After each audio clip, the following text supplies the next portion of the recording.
অজু কিভাবে করে দেখেন, অজু শেষ করে কিভাবে আর অজু শুরু করে কিভাবে। রাসূল সাল্লাল্লাহু আলাইহি সাল্লামের তরিকায় অজু শুরু করবেন এইভাবে, প্রথমে নিয়াত করবেন অন্তরেই যে আমি এখন অজু করব জোহরের জন্য আসরের জন্য, অন্তরেই। এরপরে বসবেন, বলেন তো কি বলবেন? বিসমিল্লাহ।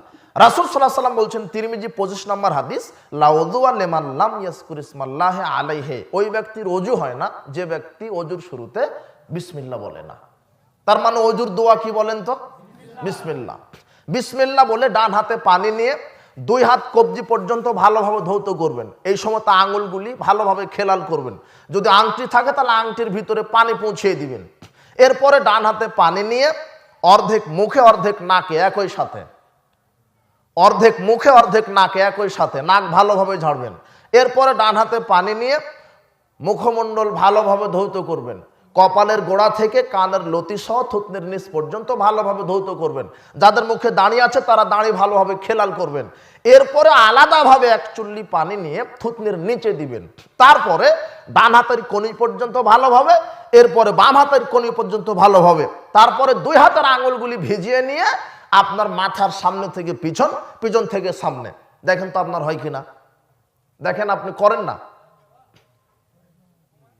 সামনে থেকে পিছন, পিছন থেকে সামনে, একই সঙ্গে তর্জনী আঙুল দিয়ে কানের ভিতরের অংশ আর বৃদ্ধাঙ্গুলি দিয়ে কানের বাহিরের অংশ।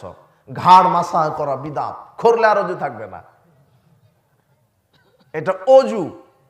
অজু কি মাথা মাসা কিভাবে? মাথা মাসা 3 বার নয়, অনেক নারী পুরুষ 3 বার করে, আবার অনেক নারী পুরুষ শুধু মাথার অগ্রভাগ মাসা করে, তাই না? জি না, সম্পূর্ণ মাথা মাসা করতে হবে, সামনে থেকে পিছন, পিছন থেকে সামনে, একই সঙ্গে তর্জনী আঙুল দিয়ে কানের ভিতরের অংশ, বৃদ্ধাঙ্গুলি দিয়ে কানের বাহিরের অংশ। বুঝতে পেরেছেন? এরপরে ডান পায়ের টাকনু ভালোভাবে ধৌত করবেন, আঙুলগুলি খেলাল করবেন। বাম পায়ের টাকনু ভালোভাবে ধৌত করবেন, আঙুলগুলি খেলাল করবেন। এই তো অজু হয়ে গেল। অজু করার পরে বলবেন কালেমা শাহাদাত। কি বলবেন? আশহাদু আল্লা ইলাহা ইল্লাল্লাহু ওয়াহদাহু লা শারীকা লাহু ওয়া আশহাদু আন্না মুহাম্মাদান আবদুহু ওয়া রাসূলুহু। এই দোয়াটা যদি কোনো নারী কোনো পুরুষ অজু শেষে পাঠ করতে পারে, ফতিহাত লাহু আবওয়াবুল জান্নাতি সামানিয়া, ওই ব্যক্তির জন্য জান্নাতের 8টি দরজা খুলে দেওয়া হয়। তবে এটা যদি আকাশের দিকে তাকিয়ে মেরে দেন তাহলে একটা দরজাও খুলবে না।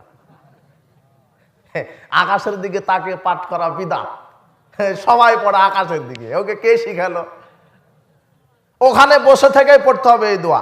তারপরে যখন উঠতে চাচ্ছেন তখন বলবেন সুবহানাকা আল্লাহুম্মা বিহামদিকা আশহাদু আল্লা ইলাহা ইল্লা আনতা আস্তাগফিরুকা ওয়া আতুবু ইলাইক। এই যে অজু শেষের দোয়া, আমি কি বোঝাতে পারছি? মুহাম্মদ সাল্লাল্লাহু আলাইহি ওয়াসাল্লাম এইভাবে অজু শেষ করে দোয়া পাঠ করতেন।